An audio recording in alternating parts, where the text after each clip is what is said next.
শিক্ষা ডরায়েন না, এই টাইটেল দেওয়া ছাড়া উপায় ছিল না। আমরা ভাবতেছি দেশের কি হবে, সবাই ভাবতেছেন না কি আসতেছে সামনে, ইলেকশন হবে কিনা, আওয়ামী লীগ আবার ফিরে আসবে কিনা, হাসিনা ফিরে আসবে কিনা, আপা ফিরবে কিনা। কিন্তু এর চাইতে জরুরি প্রশ্ন হইতেছে, আমি আপনি বেঁচে থাকবো তো, আমাদের সন্তানেরা বেঁচে থাকবে তো। হাসিনা তো আমাদের সন্তানদের পাখির মতো গুলি করে মারছে, কিন্তু আজকের সরকারও মারতেছে আমাদের আর আমাদের সন্তানদের। তবে ধীরে আসেন একটু বিস্তারিত বুঝে দেখি। আলাপ শুরুর আগে একটু গৌরচন্দ্রিকা করে নিই। আমি বাংলাদেশের মানুষের অনেক বাস্তব সংকট মোকাবেলার জন্য বেশ কিছু সমাধানের পথ বাতলাই দিছিলাম। চাইলে প্রফেসর ইউনূসের সরকার অনেকগুলোই বাস্তবায়ন করতে পারত, করে নাই। আজকে আমি এমন একটা ইস্যু নিয়ে কথা বলবো যার ভুক্তভোগী আমরা সবাই, আমি আপনি সবাই। আর এই সমস্যা আমাদের স্বাস্থ্য, আমাদের জীবনী শক্তি, আমাদের জাতির প্রোডাক্টিভিটি, উৎপাদনশীলতা একেবারে নিঃশেষ করে দিচ্ছে। আমরা যেন একবারে দাঁড়াইতে না পারি সেই ব্যবস্থা করতেছে। কি এটা? এটা হইতেছে বিষাক্ত খাদ্য। শুধু মানুষের খাদ্য না, পশু প্রাণীর খাদ্যও বিষাক্ত। আর সেইগুলা শেষ পর্যন্ত আমাদের শরীরে ঢুকতেছে। বাংলাদেশে যে পরিমাণে খাবারে ভেজাল, সেটা সম্ভবত পৃথিবীর শীর্ষে। কোন খাবারে ভেজাল নাই? দুধ বলেন, শাকসবজি বলেন, ফল, মশলা, আচার, আইসক্রিম, মাছ, কোনটা না? প্রত্যেক দিন আমরা নিজেরা বিষ খাই, সন্তানদের মুখে বিষ তুলে দিই। রেস্টুরেন্টে যে রান্না হয় সেটাও পচা। বাংলাদেশ সম্ভবত একমাত্র দেশ যে দেশে 5 স্টার হোটেলে খাইলেও পেট খারাপ হয়। ব্যানে ভ্যানে করছি না। একবার শেরাটন হোটেলে খাইছিলাম 2006 সালে, আমার নিজের টাকায় না, আমারও তো টাকা নাই শেরাটন হোটেলে খাওয়ার মতো। অফিসের বস ফ্রান্স থেকে আসছিল, ও খিলাইছিল। ওরে বাপ, রাত থেকে বমি আর পাতলা পায়খানা একেবারে ডাইরেক্ট হয়ে গেছিল। হাসপাতালে ভর্তি হইতে হয়েছিল, তার সাথে জ্বর। যাই হোক, কারো কোনো ভ্রুক্ষেপ আছে? এই যে খাবার দাবারের যে অবস্থা, আমরা যে বিষ খাইতেছি, কারো কোনো ভ্রুক্ষেপ নাই। নিরাপদ খাদ্য, এটা পাওয়া যায় মানুষের মৌলিক মানবাধিকার, এটাও মনে হয় জানে না কেউ। অথচ বাংলাদেশের খাদ্যকে পরিপূর্ণভাবে নিরাপদ করে তোলা সম্ভব 2 থেকে 3 বছরের মধ্যে। আমি গ্যারান্টি দিব এটাই হবে। এখন কেমনে হবে আসেন সেটা বুঝে দেখি। আচ্ছা, আপনাদেরকে জানা আছে যে আমাদের কোন কোন সরকারি প্রতিষ্ঠান আর কতজন লোক এই যে নিরাপদ খাদ্য নিশ্চিত করার জন্য কাজ করে? আমরা পয়সা দিয়ে পালি সরকারি কর্মচারী, জানা নাই? আসেন সেটা দেখি। বাংলাদেশে নিরাপদ খাদ্য নিশ্চিত করার কাজে একাধিক প্রতিষ্ঠান যুক্ত আছে। এগুলো খণ্ডিতভাবে কাজ করে, আপনি কল্পনা করতে পারবেন না যে কত লোক কাজ করে। তাও আপনি যেই তিমিরে ছিলেন সেই তিমিরেই থাকতেছেন। আসেন এক এক কইরা দেখি। বাংলাদেশ নিরাপদ খাদ্য কর্তৃপক্ষ, BFSA, এদের কাজ হইতেছে স্বাস্থ্যসম্মত খাদ্য নিশ্চিত করার জন্য বাংলাদেশে প্রতিষ্ঠিত মূল এবং সবচেয়ে গুরুত্বপূর্ণ সংস্থা হচ্ছে এটা। এরা খাদ্য উৎপাদন দেখে, প্রক্রিয়াকরণ দেখে, আমদানি দেখে, বিপণনের প্রত্যেকটা স্তরে খাদ্যের মান পর্যবেক্ষণ এবং নিয়ন্ত্রণ করে। এটা বিভিন্ন সংস্থার কার্যক্রম সমন্বয়কারী বা আমব্রেলা বডি হিসেবে কাজ করে। অনুমোদিত লোকবল 365 জন। 2 নাম্বার, জাতীয় ভোক্তা অধিকার সংরক্ষণ অধিদপ্তর, DNCRP। আপনারা দেখেন যে মাঝে মাঝে ম্যাজিস্ট্রেট যায় দোকানে দোকানে, এটা হচ্ছে এই ভোক্তা অধিকার সংরক্ষণ অধিদপ্তর থেকে। এরা সরাসরি খাদ্যে ভেজাল বা অনিরাপদ উৎপাদনের ব্যবহার রোধে কাজ করে।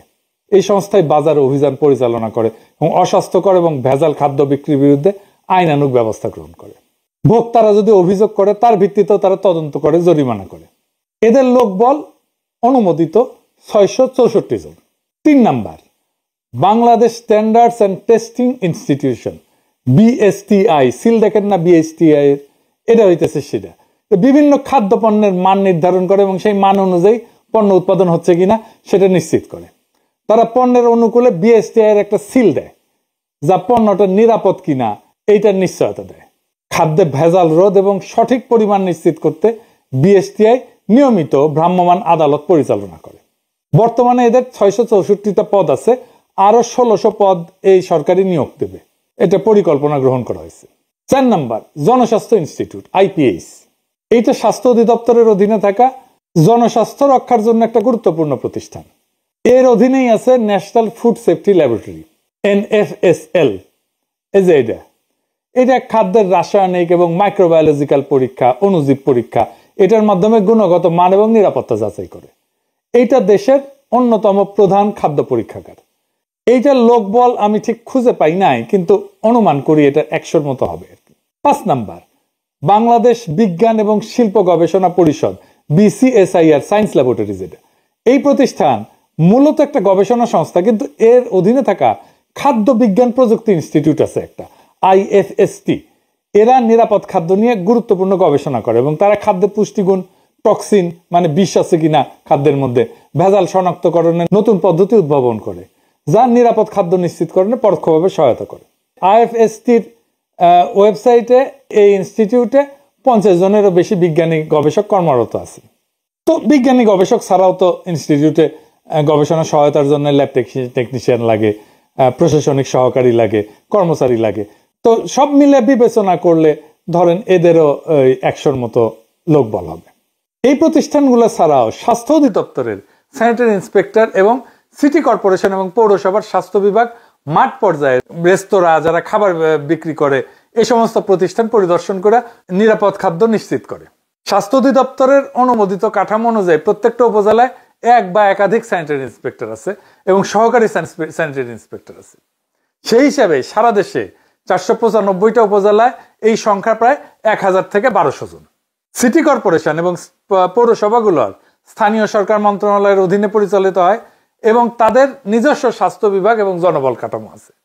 এদের লোকবলের সংখ্যা প্রতিষ্ঠানের আকার, আয়তন এবং বাজেটের উপর ভিত্তি করে ভিন্ন ভিন্ন হয়। তো ধরেন সিটি কর্পোরেশন, বড় সিটি কর্পোরেশন গুলোতে, যেমন ধরেন ঢাকা, চট্টগ্রাম, এদের স্বাস্থ্য বিভাগ বেশ বড় এবং সুসংগঠিত। প্রত্যেকটা সিটি কর্পোরেশনে একজন প্রধান স্বাস্থ্য কর্মকর্তা থাকে। এর অধীনে প্রত্যেকটা আঞ্চলিক বা জোনাল অফিসে স্বাস্থ্য কর্মকর্তা এবং তার অধীনে স্যানিটারি ইন্সপেক্টর বা খাদ্য পরিদর্শক কাজ করে। এদের আনুমানিক সংখ্যা ধরেন যেগুলো সিটি কর্পোরেশনের কয়েকশো। সারা দেশের 12টা সিটি কর্পোরেশন মিলায় এই সংখ্যাটা হবে 500 থেকে 700, তার একটু বেশিও হইতে পারে। পৌরসভা, বাংলাদেশের 329টা পৌরসভা আছে। এদের স্বাস্থ্য বিভাগের আকার তুলনামূলকভাবে ছোট। এটার আবার শ্রেণী আছে, যেমন ক শ্রেণী আছে, খ শ্রেণী আছে। তো ক শ্রেণী মানে এগুলো বড় পৌরসভা। এখানে স্যানিটারি ইন্সপেক্টরের পদ থাকলেও ছোট পৌরসভাগুলোতে একজন স্বাস্থ্য সহকারী বা স্যানিটেশন টেকনিশিয়ান আছে, এই দায়িত্ব পালন করে, একই দায়িত্ব পালন করে। আনুমানিক সংখ্যা, এই সংখ্যাটা আমি কোথাও খুঁজে পাইনি, আনুমানিক সংখ্যা প্রত্যেক পৌরসভায় যদি গড়ে 2 থেকে 3 জন করে ধরি, তাহলে সারা দেশে পৌরসভাগুলোতে এই সংখ্যা 600 থেকে 900-র মতো হবে আর কি। বিভিন্ন সরকারি সংস্থাগুলোর অনুমোদিত এবং আনুমানিক লোকবল যোগ করলে প্রায় 4500-এর মতো হয়। এবার বলেন 4500 লোক আপনার নিরাপদ খাদ্য নিশ্চিত করতে কাজ করতেছে, পারতেছে কি? পারতেছে না। কিছু পারতেছে? কিচ্ছু পারতেছে না।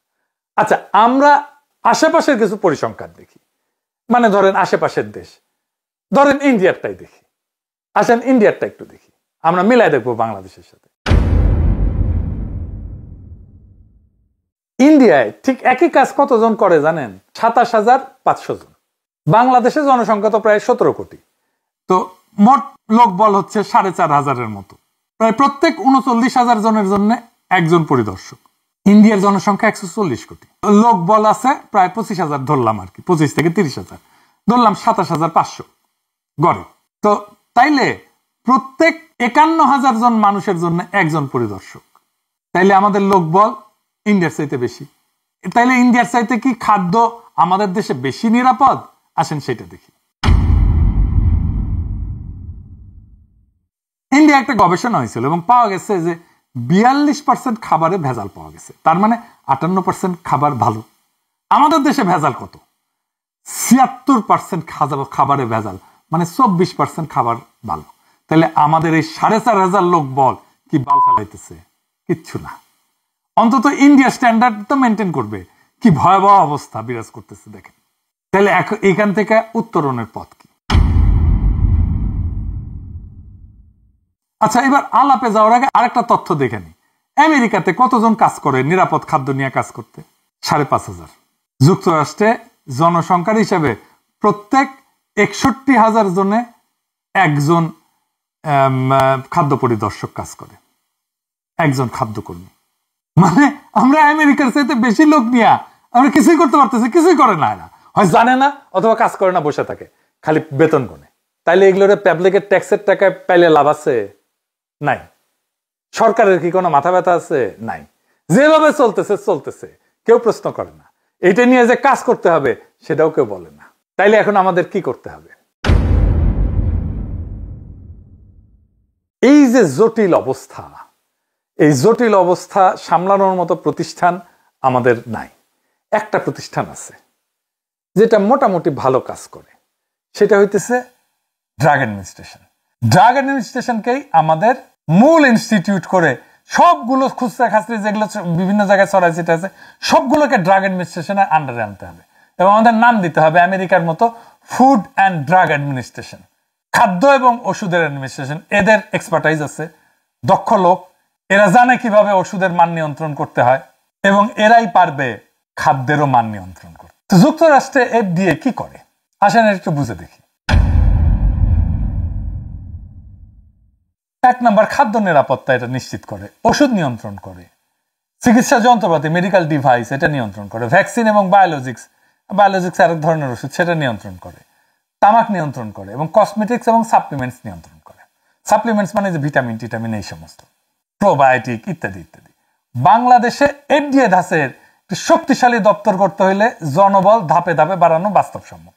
প্রথম ধাপে আমাদের যা লোক আছে সবগুলোকে একসাথে নিয়ে এসে এটার আন্ডারে রাখতে হবে এবং ফুড অ্যান্ড ড্রাগ অ্যাডমিনিস্ট্রেশন এটা স্বাস্থ্য মন্ত্রণালয় থেকে বাইর করে নিয়ে এসে এটাকে একটা স্ট্যাটিউটরি বডি করতে হবে। এইটা থাকবে প্রাইম মিনিস্টারের কার্যালয়ের অধীনে। এইখানে আমার হিসাবে মোটামুটি 10,000 লোক বল যদি আমরা দিতে পারি, 10 থেকে 11,000, তাইলে এটা খুবই ভালো কাজ করবে, একদম আমেরিকান স্ট্যান্ডার্ডে কাজ করতে পারবে। তাইলে যে সমস্ত খণ্ড খণ্ডভাবে খাদ্য এবং ওষুধ নিয়ন্ত্রণে বিভিন্ন সংস্থা আছে সেটাকে একটা ছাতার নিচে আনতে হবে। প্রথম ধাপে ডিরেক্টর ড্রাগ অ্যাডমিনিস্ট্রেশন DGDA এবং BFSA যেটা নিরাপদ খাদ্য কর্তৃপক্ষ, এই দুটোকে একীভূত করতে হবে, কারণ এই দুই প্রতিষ্ঠানই যথাক্রমে ওষুধ এবং খাদ্যের মূল নিয়ন্ত্রক। এরপর ধাপে ধাপে Bangladesh standards and testing institution BSTI এর পরীক্ষাগার, তার ক্ষমতা, এর মান নির্ধারণের অংশ এটা যুক্ত করা যেতে পারে, ভোক্তা অধিকার সংরক্ষণ অধিদপ্তর এটা যুক্ত করা যেতে পারে, বাজার নজরদারির অংশটা, তাহলে মাঠ পর্যায়ের কার্যক্রম শক্তিশালী হবে। তামাক নিয়ন্ত্রণ সেল এটা স্বাস্থ্য মন্ত্রণালয় আছে এবং শিল্প ও বাণিজ্য মন্ত্রণালয় আছে। এইটা দুই জায়গা থেকে আলাদা করে এই FDA এর আন্ডারে দিতে হবে। আর কসমেটিক্স, আমি জানি না কসমেটিক্স কেউ দেখে কিনা, কসমেটিক্স এবং সাপ্লিমেন্টস নিয়ন্ত্রণের জন্য DGDA এবং BSTI থেকে নতুন দপ্তরে স্থানান্তর করলে পুরা খাত একটা ছাতার নিচে চলে আসবে। এইভাবে ধাপে ধাপে আগাইলে বিচ্ছিন্ন সংস্থাগুলো একীভূত হয়ে একটা পূর্ণাঙ্গ food and drug administration of Bangladesh গড়ে উঠবে। আমি আগেই বলছি যে পুরা দপ্তর সাজাইতে 10 থেকে 11,000 লোক লাগবে যদি আমরা এটা আমেরিকান স্ট্যান্ডার্ডে চাই। আমাদের হাতে আছে 4,500 লোক, তামাক নিয়ন্ত্রণের সাথে যুক্ত আছে প্রায় 1,000-এর মতো, তার মানে 5,500 হইল।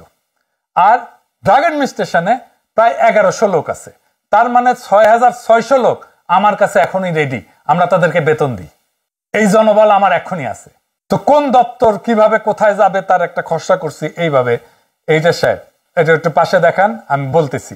প্রথমে আসবে ওষুধ প্রশাসন অধিদপ্তর DGDA, এইখান থেকে ওষুধ নিয়ন্ত্রণ হবে, মেডিকেল ডিভাইস ভ্যাকসিনের নিবন্ধন হবে, মান নিয়ন্ত্রণ হবে, কসমেটিক্স এবং সাপ্লিমেন্ট সংক্রান্ত সব দায়িত্ব সরাসরি ফুড অ্যান্ড ড্রাগ অ্যাডমিনিস্ট্রেশন বাংলাদেশে চলে আসবে। এরপরে যুক্ত হবে বাংলাদেশ নিরাপদ খাদ্য কর্তৃপক্ষ BFSA, খাদ্য নিরাপত্তা আইন, নীতি, ফিল্ড পর্যায়ের সমস্ত তদারকির ক্ষমতা ফুড অ্যান্ড ড্রাগ অ্যাডমিনিস্ট্রেশন বাংলাদেশের খাদ্য নিরাপত্তা বিভাগে স্থানান্তরিত হবে।